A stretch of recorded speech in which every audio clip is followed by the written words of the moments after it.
Bonjour, peuple de Côte d'Ivoire, peuple d'Afrique, soyez bénis mes frères. Je suis content de me retrouver devant vous encore pour continuer ce qu'on a commencé.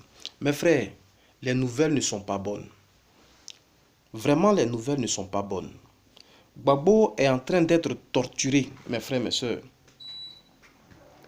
Gbagbo, il est en train d'être torturé. Oui, mes frères. Et cette torture-là est tellement subtile que les gens ne peuvent pas faire attention à cela. Il faut que vous ayez l'esprit avisé pour comprendre comment est-ce que le blanc est en train de torturer Gbagbo. Je vais vous expliquer quelque chose. Mes frères, quand tu espères en quelque chose et tu as comme l'impression de toucher cette chose, et puis quand tu t'apprêtes à toucher la chose, quelque chose vient et puis paf, la chose que tu t'apprêtais à toucher là disparaît. Qu'est-ce que tu fais? Émotionnellement, mentalement et spirituellement, tu es atteint. Vous voyez ce qui s'est passé avec le soi-disant, ou je peux dire la libération de Gbagbo, conditionné. Est-ce que vous comprenez que le juge Tarfusé, M. Tarfusé avait adressé, mes frères, mes soeurs, je le dis toujours, c'est une malversation, c'est un complot, mais vous ne comprenez pas ça. Parce que naturellement, ils ont dit quoi à Gbagbo? Tu es libre. Le juge dit que tu es libre. Le juge dit que tu es libre, tu vas sortir, ça jubile, tout le monde sort, on est content, tout.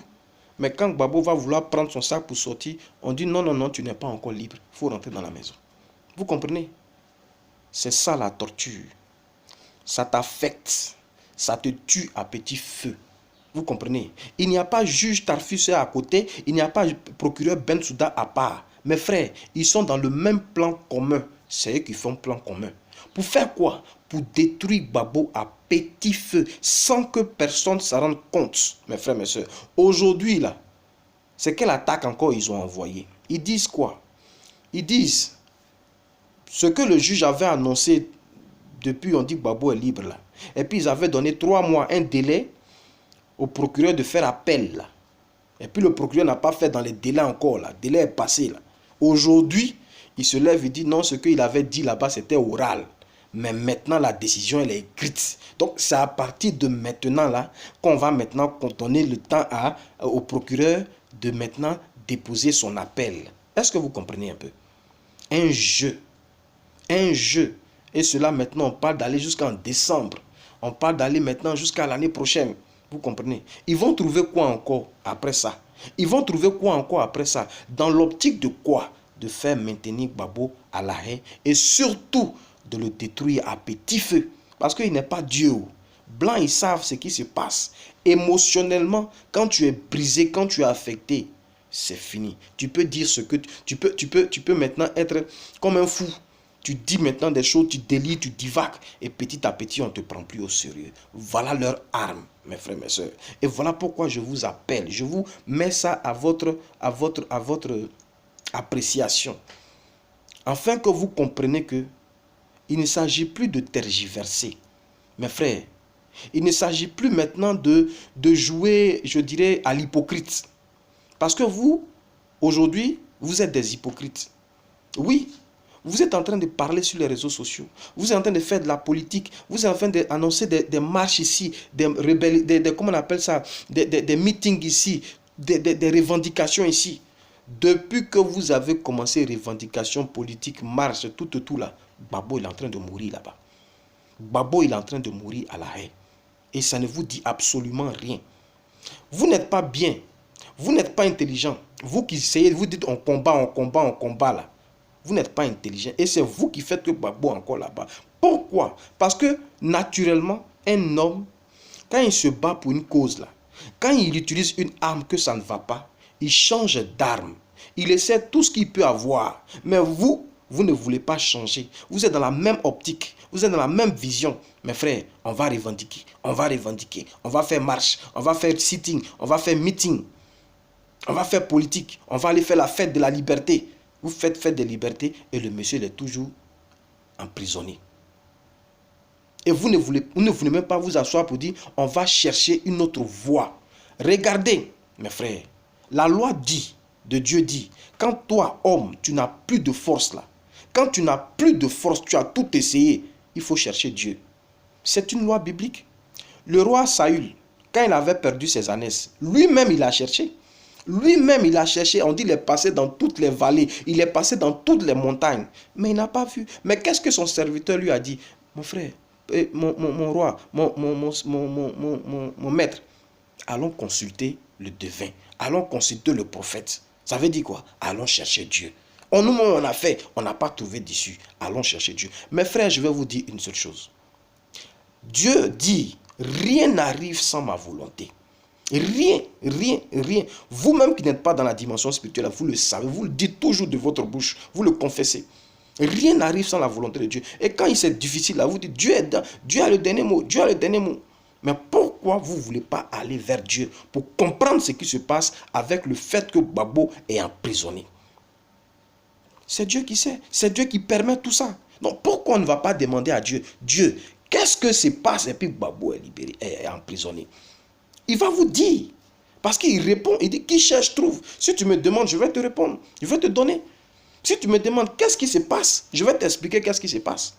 Je vais t'expliquer et quand tu vas comprendre, je vais débloquer la situation. Parce que naturellement, mes frères, je vous dis aujourd'hui, quand vous êtes confronté à un obstacle, vous cherchez quelque chose et puis ça ne va plus, c'est bloqué là. Vous forcez, vous allez avoir mal à la tête. Naturellement, vous devez vous asseoir et demander à Dieu, qu'est-ce que j'ai fait? Ou mais qu'est-ce que tu veux me dire? Ou mais qu'est-ce qui se passe? Et puis Dieu va vous expliquer et là, vous allez comprendre et la chose va se... le preuve maintenant va disparaître. C'est ce qui s'est passé. Quand le Moïse est arrivé devant la mer Rouge avec le peuple, qu'est-ce qui s'est passé? Le peuple s'affolait. Mais Dieu a dit au peuple, asseyez-vous, restez calme et analysez. Quand ils se sont calmés, Dieu a fait le miracle. Vous comprenez? Babo là, mes frères, il va revenir par un miracle. Ce n'est pas arrangement. Babo va venir par un miracle parce que tout ce mécanisme-là, c'est Dieu qui fait ça. Il fait ça pour qu'on puisse comprendre quelque chose. Beaucoup de choses, mes frères, mes soeurs. Si on ne comprend pas ça, on va laisser Babo toujours là-bas en prison et il va, ceux qui le retiennent en prison là, vont le maltraiter davantage. Parce qu'on ne veut pas comprendre. Parce qu'on ne veut pas comprendre ce que Dieu est en train de donner comme message. Le jour que nous allons comprendre, mes frères, mes soeurs, Babo sera libre. C'est comme si Dieu a attaché Babo. C'est comme si Dieu a plongé Babo dans une dimension. Afin que sa situation nous serve de message. Et tant que nous n'avons pas compris, Babo est là-bas. Donc Babo souffre à cause de notre incompréhension, notre incapacité à comprendre Dieu, le message que Dieu nous donne. Mes frères, mes soeurs, c'est une réalité. Le jour qu'on va comprendre, Babo sera libre. Vous voyez? Mes frères, la vie de Babo est un message que Dieu nous donne. La vie de Babo, là, c'est un message que Dieu nous donne. Le fait qu'il soit là, et puis personne ne veut le laisser sortir là, c'est un message. Si on comprend ça, mes frères, Babo va sortir. Tant qu'on n'a pas compris ça, Babo sera là-bas. C'est une évidence, c'est une réalité. Parce que, vous voyez, je vous disais dans ma vidéo précédente que Babo a commis un péché. Babo a commis un péché. Il a commis l'infidélité. Babo, il a commis l'adultère. Vous voyez, spirituellement, être infidèle, c'est être pécheur. Parce que spirituellement, le péché s'assimile à l'infidélité, à l'adultère. Quand vous avez péché, Dieu dit que vous avez commis l'adultère. Vous comprenez? Donc, le péché là, c'est l'infidélité, c'est l'adultère. Vous comprenez? Donc, quand vous péchez, quand vous êtes avec Dieu, vous vous mariez avec Dieu, et vous avez tissé un contrat pour dire Dieu, je vais rester fidèle, je vais être soumis à toi, et puis vous allez vous attacher à un autre Dieu, vous avez péché. Et comme vous avez péché là, qu'est-ce que Dieu fait? Il vous soumet, il vous livre à vos ennemis, afin que vos ennemis vous maltraitent, vous torturent, vous fassent des choses comme on voit aujourd'hui là. Ils ne veulent pas te faire sortir, parce qu'ils ont la caution de Dieu. Donc eux, ils s'en foutent. Ils sont en train de faire ça à la haie là, parce qu'ils ont la caution de Dieu. C'est une évidence. Et parce que Babo a enfreint les règles de notre Seigneur. Donc Dieu dit, je te livre à la haie, je te livre à tes ennemis, afin qu'ils te torturent, te frappent, ils te blessent, ils te méprisent. Afin que tu comprennes comment est-ce que moi je souffre quand tu brises mon alliance. Vous comprenez? C'est une réalité. Donc, Gbagbo est là-bas parce qu'il a été infidèle. Le jour que Gbagbo va reconnaître ça, il sortira de prison, mes frères, mes soeurs. Mais Gbagbo ne peut pas reconnaître ça parce que Dieu a fermé ses yeux et ses oreilles. Gbagbo n'est pas coupable, mes frères, mes soeurs. Dieu l'a sacrifié dans ce scénario-là. Vous voyez, c'est ce qui devait se passer. Gbagbo devait être fait comme ça parce que Dieu dit, c'est à nous qu'il veut parler. C'est au peuple qu'il veut parler.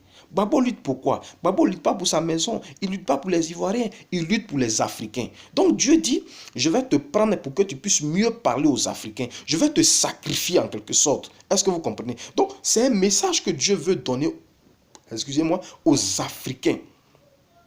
Vous comprenez? Aux Africains. Si nous on comprend ça, si le peuple noir comprend ça, mes frères, nous serons libérés.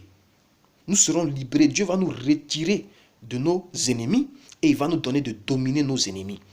C'est une réalité. Si nous on comprend ça, alors Dieu va donc libérer les yeux de Gbagbo et les oreilles de Gbagbo et Gbagbo va comprendre qu'il a été infidèle et il va se repentir et il sortira de la prison. Et Dieu va lui donner de dominer ses ennemis. Vous comprenez? Donc le message de Gbagbo s'adresse à nous.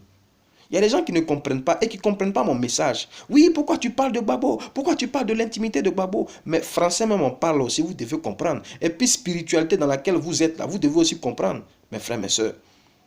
Je n'agresse personne. Je suis en train de vous dire que Gbagbo là, c'est un schéma que Dieu a tracé sur sa vie. Il ne peut rien faire. Mes frères, tout ce qui s'est passé en Côte d'Ivoire, depuis l'avènement d'Houphouët-Boigny jusqu'à aujourd'hui, tout était tracé. Quand vous prenez, je vous ai parlé des codes de la Bible. Quand vous prenez les codes de la Bible, tout est écrit dedans. Tout est un scénario. Le fait que Gbagbo soit frappé là, c'est écrit dans la Bible. Le fait que le président Alassane vienne là, c'est écrit dans la Bible. Dieu a dit quoi? Je vais frapper mon pasteur et je vais disperser mes brebis. Et je vais susciter un autre pasteur qui n'aura pas pitié de la veuve et de l'orphelin. C'est juste un petit passage pour que vous compreniez que parce que Gbagbo a fauté, Dieu va susciter un autre qui va frapper dur. C'est écrit depuis longtemps. Et quand vous allez encore dans la Bible, Dieu dit quoi? Arrivé à un certain moment, lui-même, il va nettoyer son oint qu'on appelle Josué. Il va lui donner de porter de nouveaux habits. Vous comprenez? Donc, la vie de Gbagbo ici, c'est un sacrifice. C'est un scénario. Tout ce qu'on a vécu dans cette Côte d'Ivoire là, mes frères, c'est un scénario pour la délivrance du peuple noir. Vous comprenez? C'est pour la délivrance du peuple noir de par Jésus de Nazareth. De par Jésus, parce que je vous ai dit, la Côte d'Ivoire, elle appartient à Jésus. Et c'est seulement Jésus, si vous voulez être libre, mes frères, mes soeurs, c'est à lui seul que vous devez regarder. Et donc, comme les Africains sont esclaves du blanc, Dieu dit, regardez-moi Jésus. Voilà pourquoi il a fait de la Côte d'Ivoire sa terre, sa maison. Je vous ai dit, mes frères, que des gens viendront de partout pour venir en pèlerinage en Côte d'Ivoire pour découvrir le véritable Jésus, mes frères. Donc, depuis Houphouët-Boigny, depuis tous les événements là, mes frères, nous sommes rentrés dans une dimension où on ne peut s'en sortir afin de comprendre. Et si nous avons compris, on va posséder, on va dominer. Mes frères, mes soeurs, voilà le schéma qui se cache derrière cette situation de Gbagbo là. Si nous on comprend comment nous avons été infidèles, comment est-ce que Dieu nous a livrés et comment nous devons revenir à lui et comment nous devons revenir là, Dieu va libérer Gbagbo parce qu'on aura compris. Vous comprenez? Et Gbagbo va venir, il sera une nouvelle créature remplie d'amour. Il va retrouver ce qu'il a perdu. C'est une loi, mes frères.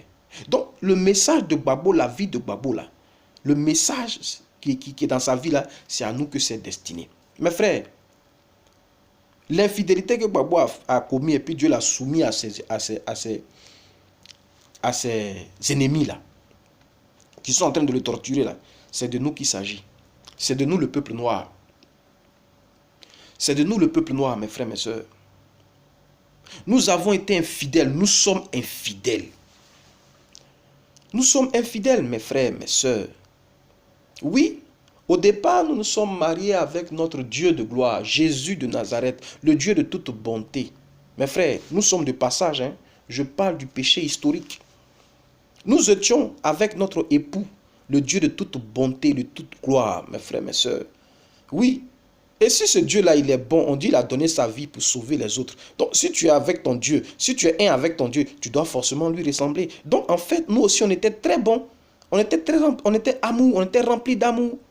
Mais nous avons été séduits par l'incirconcis. Nous avons été séduits par Mammon. Nous avons été séduits par le menteur. Il nous a fait miroiter des choses. Et nous avons été infidèles à notre Dieu. Nous avons brisé le lien qui était avec nous, qui était établi entre nous. Nous avons été infidèles, nous avons commis l'adultère. Nous sommes devenus pécheurs. Et comme nous sommes devenus pécheurs, nous devons souffrir. La souffrance est donc notre partage. La malédiction est donc notre partage. On est là, on dit, ah, le peuple noir, depuis 400 ans, on souffre. Le blanc nous maltraite. C'est blanc qui est au-dessus de nous. C'est ceci, c'est cela. Mes frères, nous avons commis l'infidélité. Oui, nous avons été adultères. Donc nous souffrons, nous sommes esclaves. Nous avons été soumis à nos ennemis. Et nos ennemis nous maltraitent. Ceux qui sont en train de maltraiter Gbagbo là, ils ont la caution de Dieu. C'est la vérité. Ils ont la caution de Dieu. Et si nous n'arrivons pas à comprendre ça, et si nous n'arrivons pas à nous repentir de ce que nous avons été infidèles, et notre infidélité ici, c'est quoi, mes frères? Notre infidélité, c'est l'égoïsme. Nous sommes devenus égoïstes. Nous sommes devenus méchants. Nous sommes devenus orgueilleux. Nous sommes devenus fiers, hautains, méchants, individuels. Nous cherchons nos intérêts. Nous ne sommes plus remplis d'amour, mes frères, mes sœurs. Regardez aujourd'hui comment l'amour n'existe plus en Afrique. Regardez. Et on va de mal en pire. Hein? L'Afrique ne peut exister, mes frères. Le peuple noir ne peut subsister sans l'amour. Le peuple noir ne peut subsister sans l'amour, mes frères, c'est une réalité. Le peuple noir ne peut subsister sans l'amour. Nous devons donc revenir à notre Dieu. Nous devons nous repentir de notre infidélité, mes frères. Parce que l'infidélité, c'est le péché. C'est l'adultère, mes frères, mes sœurs. C'est grave. Ce n'est pas l'infidélité physique, mais c'est l'infidélité même spirituelle. Est-ce que vous comprenez? Nous devons nous repentir individuellement de ce que nous avons été infidèles à notre Seigneur. Nous avons commis l'adultère avec Mammon. Et Mammon nous a contaminés de son égoïsme. On est devenu méchants, on est devenu mauvais, mes frères, mes sœurs. Vous qui cherchez, qui attendez quelque chose, vous qui attendez un financement, vous qui attendez des papiers, vous qui attendez un mari, vous qui attendez une femme, vous qui attendez la santé, vous qui attendez la guérison, vous qui attendez un emploi, vous qui êtes coincés aujourd'hui et vous souffrez là, comprenez une seule chose. Dieu veut vous donner tout, mais il dit vous n'avez pas encore compris. Parce que ce que je m'apprête à vous donner là, il faut que vous retrouviez votre identité d'amour. Il faut que vous reveniez à moi. Parce que ce que je vais vous donner là, vous devez l'utiliser pour vos frères. Vous devez l'utiliser pour glorifier l'autre, non pour vous bénir. Comme vous êtes dedans là, je vous bloque, je ne vous donne pas. Donc, vous devez d'abord vous repentir de ce que vous avez commis l'infidélité avec maman. Vous devez vous repentir, pleurer devant votre époux pour dire je te demande pardon. Je suis devenu égoïste parce que j'ai été infidèle. Aujourd'hui, tu m'as livré à mes ennemis et je souffre. Je te demande pardon, je veux revenir à toi. Je veux devenir bon comme tu es. Prends-moi, je suis tellement enfoncé que je ne peux même plus sortir. C'est toi seul qui peux me faire sortir. Je t'en supplie, fais-moi sortir de cet égoïsme. Fais-moi sortir de cette méchanceté. Fais-moi sortir de cet orgueil. Fais-moi sortir de cette mauvaise vie que je mène. Afin de vivre avec toi, afin d'être bon comme toi, afin d'être amour comme toi. Mon Seigneur, je te demande pardon. Et c'est seulement Jésus qui peut faire ça. C'est seulement Jésus qui peut faire ça, mes frères, mes sœurs. Quand vous avez fini de vous repentir comme ça, là, intercédez maintenant pour le peuple noir. Parce qu'il s'agit de ça. Donc, je veux dire, mes frères, vous aujourd'hui, qui êtes bloqués face à une épreuve, vous qui pleurez parce que Babou est en train d'être maltraité là, mes frères, Vous avez été choisi pour intercéder pour le grand peuple noir. Vous avez été choisi pour intercéder pour le grand peuple noir, afin que le grand peuple noir fasse l'alliance, retrouve cette dimension d'amour avec Jésus. Il faut que Jésus soit maintenant le Dieu du continent africain, mes frères, mes soeurs, parce que c'est seulement que dans l'amour que l'Afrique peut être libre, que l'Afrique peut prospérer, que l'Afrique peut naître, peut grandir et peut s'épanouir, mes frères, mes soeurs. Et c'est seulement en Jésus. Vous comprenez? Il ne s'agit pas de chercher ton intérêt personnel. Ne prends pas Jésus pour ton intérêt personnel. Non, ça encore, tu n'es pas avec Jésus. Mes frères, Jésus est établi pour faire le bonheur de l'autre. Revenez à cette dimension. Quand vous allez comprendre ça, mes frères, mes soeurs, Dieu va libérer Gbagbo. Dieu va libérer Gbagbo et il va rentrer avant la fin de l'année. Mes frères, c'est une évidence. Voilà pourquoi moi je vous appelle. Je vous appelle, vous qui aimez Gbagbo et vous qui souffrez vraiment de cette attitude et vous qui me comprenez, vous qui êtes dans la dimension spirituelle, on n'a pas besoin d'être beaucoup. Réunissons-nous, mes frères. D'abord, commencez dans vos maisons à vous repentir de votre infidélité. Pas de ce que vous avez trompé votre femme. Mais non, ce n'est pas vrai. Ça, c'est une infidélité secondaire. Mais l'infidélité première, même, c'est-à-dire que vous avez commis l'infidélité à votre Dieu, à votre époux Jésus. Vous êtes devenu égoïste parce que vous avez été adultère avec maman. Repentez-vous de ça. Quand vous avez fini là, intercéder pour le peuple noir. Parce que nous souffrons depuis 400 ans. Nous sommes esclaves. Dieu nous a soumis à nos ennemis. Blanc devant noir, il est qui? Un enfant comme ça, c'est lui qui nous domine aujourd'hui. C'est fait exprès. Le jour que nous allons comprendre cela, Dieu va nous délivrer. Et c'est par Gbagbo que Dieu va nous délivrer. Voilà pourquoi Dieu dit Gbagbo est le sacrifice du peuple noir. Mes frères, mes soeurs, commençons à intercéder pour le peuple noir. Partout où vous êtes intercédés, vous allez voir, l'intercession est une bonne dimension. Quand vous intercédez là, Dieu va vous bénir et puis c'est chez vous que les autres viendront chercher la bénédiction. Vous allez voir que vous serez des grands penseurs dans ce continent. Vous allez voir que vous serez des grands hommes d'affaires dans ce continent. Vous allez voir que vous serez des grands, en tout cas des grandes personnalités dans ce continent parce que simplement vous avez intercédé pour ce continent, pour le peuple noir, de par Jésus, mes frères, mes soeurs. Voilà pourquoi je vous demande, mes frères, mes soeurs, de ne plus faire la politique parce que la politique n'est pas une solution, mais plutôt retournons à Jésus et mettons-nous à ses pieds et demandons pardon. Tout le peuple, mes frères, mes soeurs. C'est pour cela que Dieu a permis que ce projet de se réunir et de jeûner une journée dans la repentance afin de renouer avec notre Seigneur. Mes frères, il faut qu'on prie. Il faut qu'on réunisse plus de 3000 intercesseurs dans un endroit où on va crier à lui, où on va pleurer à lui pour toutes les souffrances que le peuple noir a endurées, pour toutes les souffrances que chacun de nous endure, parce que nous avons été infidèles. Mes frères, quand nous allons finir ça, vous êtes confiants, vous savez que Dieu, quand vous le mettez ensemble pour lui demander, il vous donne, il descend des choses. Quand on va arriver à ce niveau, mes frères, Dieu va descendre un tremblement de terre, une bombe qui va anéantir nos ennemis et on sera libre. Gbagbo reviendra. Gbagbo reviendra et le peuple noir sera libre. On va jubiler à Gbagbo et Gbagbo sera notre Moïse. Il va nous conduire dans l'amour. Il sera une nouvelle créature. Mes frères, mes soeurs, il sera bon, rempli d'amour et la chaîne de l'esclavage, les chaînes de l'esclavage vont tomber et nous serons libres, le peuple noir. Mes frères, mes soeurs, voilà mon projet. Voilà mon projet. Vous comprenez? Voilà d'abord dans la dimension dans laquelle Dieu m'a mis là. C'est-à-dire que une nouvelle façon de faire la spiritualité. La spiritualité scientifique. Parce que je vous ai dit, j'ai analysé beaucoup de prophéties. Et toutes les prophéties là convergent à ce projet là. Réunir plus de 3000 personnes aux portes de l'Afrique et intercéder pendant toute une journée dans le jeûne. Dieu va délivrer l'Afrique. Et je vous ai dit le lieu, le jour. Mes frères, mes soeurs, le 12 octobre à Lakota. Lakota qui est une ville peut-être de la Côte d'Ivoire, qui est une ville de la Côte d'Ivoire, qui est une ville qu'on dit peut-être mystique. Mais mon frère, c'est parce qu'elle est spirituelle qu'on parle de mystique. Parce que le diable là va toujours où il y a Dieu. Est-ce que vous comprenez? Mais scientifiquement, c'est un endroit qui peut nous permettre d'atteindre toute l'Afrique. Mes frères, le 12 octobre, de 8h au 13 à 8h, au dimanche 13 à 8h, on va jeûner. On va prier pour toute la Côte d'Ivoire, pour tous les Ivoiriens, pour le président Gbagbo, pour la race noire, pour le peuple noir, pour les Africains, mes frères, mes soeurs. C'est à cela que je vous appelle.